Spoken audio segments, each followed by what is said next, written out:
कपड़ा दे दो, डंडा दे दो, अंडा अंडा, हाँ अंडा दे दो।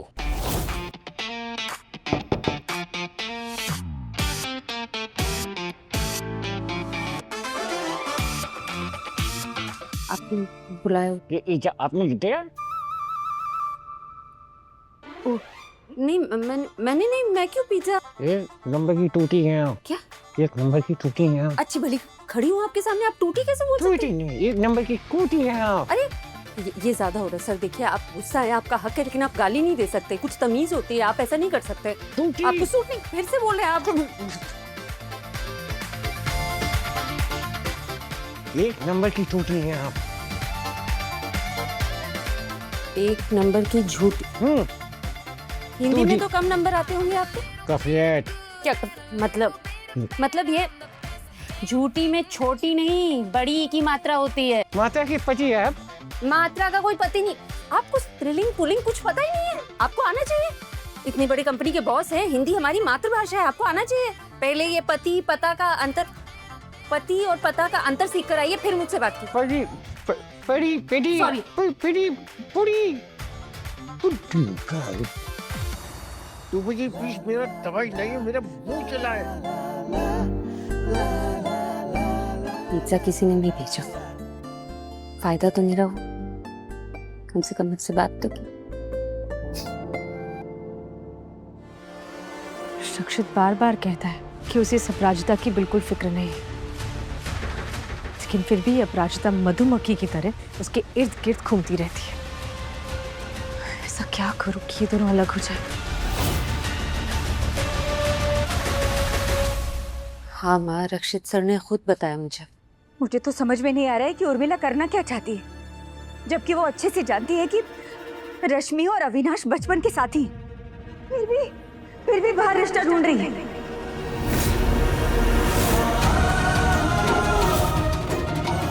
कुछ समझ नहीं आ रहा मुझे। पिछले कुछ दिनों में जो हो रहा है ना, हर जगह जैसे आगे लगी हुई है। पर माँ, इन रिश्तों को बहुत प्यार से और आराम से संभालना है। हाँ, झगड़ा नहीं कर रहा है आप ओह सॉरी माँ, मैं थोड़ी देर में फोन करती हूँ। हाँ सॉरी। सुके बाजिता मैं कर लूँगी।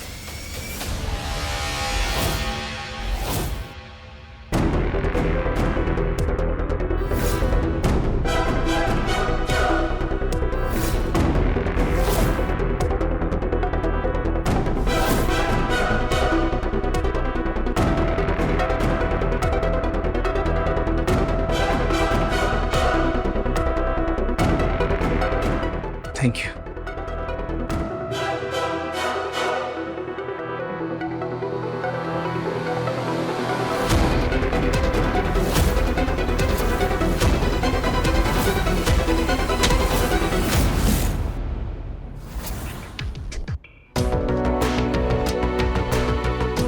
अपनी चोट काली होती हीरा मैम के कैबिन में कल रात जो इंसान आया था, वो कहीं मोहित तो नहीं?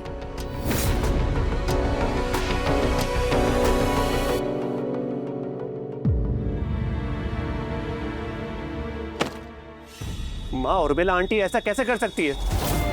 रश्मि के लिए दूसरा लड़का ढूंढ रही है माँ। मैं अभी घर जा रहा हूँ, रश्मि को लेके आ रहा हूँ, देखता हूँ क्या करती है। अविनाश मेरी बात सुन। तो जो कुछ भी अभी सोच रहा है, समझ रहा है, वो अपने नजरिए से, अपने प्यार के नजरिए से देख रहा है ना। एक बार उर्मिला की नजर से देख, एक माँ की नजर से देख। हमारी एक गलती हम पर ही बहुत भारी पड़ेगी। देखना, मेरी एक छोटी सी गलती की वजह से कितनी सारी मुश्किलें आ गई, देख रहा है ना तू। माँ, मैं आज आपकी नहीं सुन रहा। आप भी उस दिन गई थी ना धनधनाती हुई, मैं भी जा रहा हूँ। मैं गई थी क्योंकि उर्मिला मेरी दोस्त है और तू उनसे छोटा है। बदतमीजी से बात हमें नहीं करनी है बेटा। तुझे और रश्मि को थोड़ा संयम रखना पड़ेगा। मैं तुझसे वादा करती हूँ, मैं उर्मिला से बात करूंगी, मैं सब कुछ ठीक कर दूंगी। हाँ, तो तू चिंता मत कर। हाँ,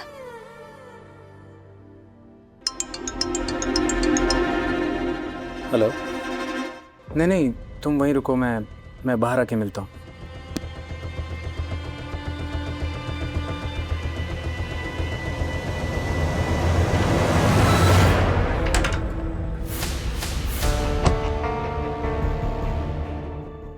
अगर राहुल भैया ही वो इंसान है जो काले हुडी में हीरा मैम के कैबिन में गए थे, तो यहाँ कोई सबूत तो मिलना चाहिए।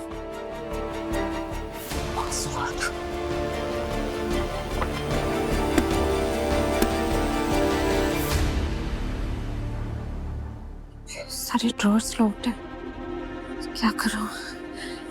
गणेश प्लीज, ये मेरा शक गलत निकला, क्योंकि अगर मेरा शक सही निकला, रक्षित सर को पता चलेगा तो उन्हें बहुत बुरा लगेगा। क्या पता चल जाएगा मुझे?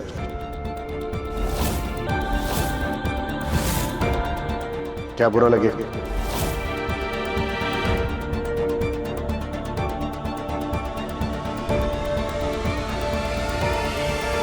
फिर से बदतमीजी करिए ना।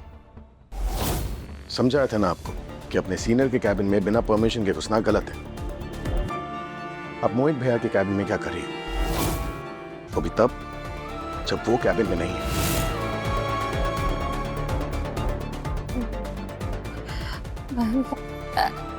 एक्चुअली तबीयत ठीक नहीं लग रही थी, वो स्टोर रूम बंद रहता है ना, तो दम घुट रहा था, इसलिए यहाँ आई।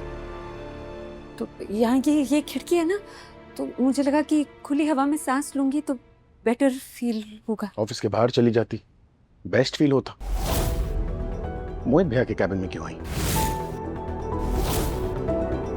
सर वो मैं एक्चुअली पता है, जब आप ईरा के कैबिन में गई थी ना, तो ईरा ने मुझे कहा था कि आपको ढूंढ रही थी,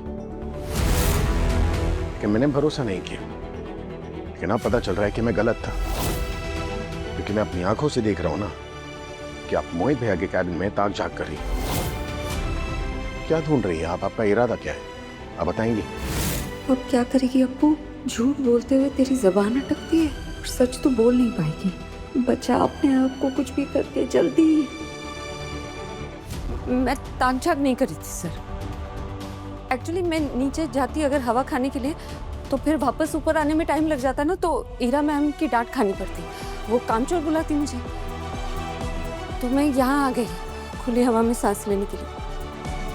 लेकिन अब मेरे सांस लेने से भी लोगों को तकलीफ हो रही, तो मैं क्या कर सकती हूँ? मैं बंद कमरे में सांस लेना सीख लूंगी।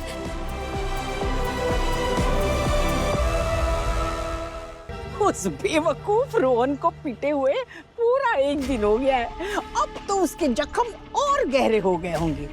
अब सही टाइम है अपना काम चालू करने का। चंद्रभागा जासूस कंपनी, चलो शुरू हो जाओ। रोहन,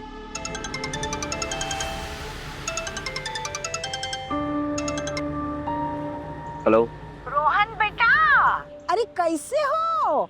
अरे पता है मुझे पूरी रात नींद नहीं आई। अरे मैं तो सोचती रही थी तेरा कैसा हाल होगा। तू ठीक तो है ना बेटा? ठीक हूँ मैम। लेकिन तेरी माँ को तो बड़ी तकलीफ हुई होगी ना तेरे जख्म देख के? गुस्सा हुई होगी ना? मम्मी घर पर है ही नहीं। अरे तब तो तुझे माँ की कमी महसूस हो रही होगी। कहाँ है तू, बता। हाँ, तेरी ये माँ अभी पहुँच जाएगी, बता कहाँ है तू? देखिए प्लीज, ऐसा ना कुछ भी करने की जरूरत नहीं है आपको। और वैसे भी मैं अप्पू दीदी का ऑफिस जा रहा हूँ उससे बात करने। ये विवान और आरू का जो भी मैटर है ना, इसकी जड़ तक पहुँचना है मुझे। रोहन बेटा देख तू। अरे रोहन, रोहन, अरे अभी अप्पू से बात करेगा ना तो इसके दिमाग में जो जहर में घोलने की कोशिश करी उस पे पानी फिर जाएगा। ये शर्मा खानदान से बदला लेने के लिए ये जो मोहरा मैंने खड़ा किया है वही लुढ़क जाएगा। अब मैं क्या करूं? हाँ, इसको रोकना पड़ेगा, रोहन को रोकना पड़ेगा। ऑटो, ऑटो, अरे ऑटो कहाँ है?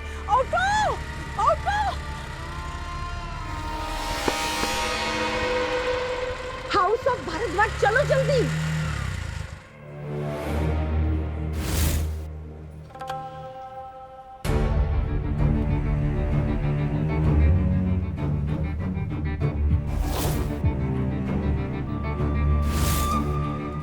और हाँ, आप ये फाइल अकाउंट्स तक पहुंचा दीजिएगा और दत्ता साहब को कहिएगा कि इसे क्लियर करके कल के कल प्लानिंग डिपार्टमेंट में फॉरवर्ड कर दें।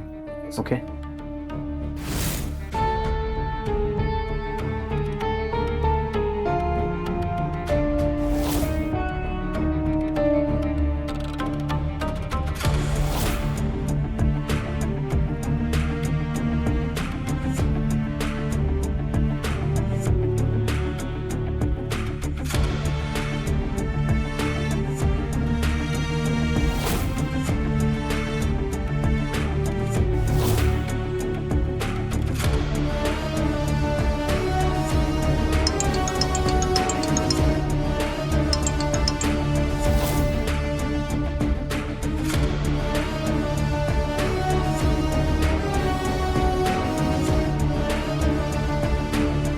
नहीं नहीं, ऑफिस के आसपास थे, मैं ही तुमसे मिलने आता हूँ।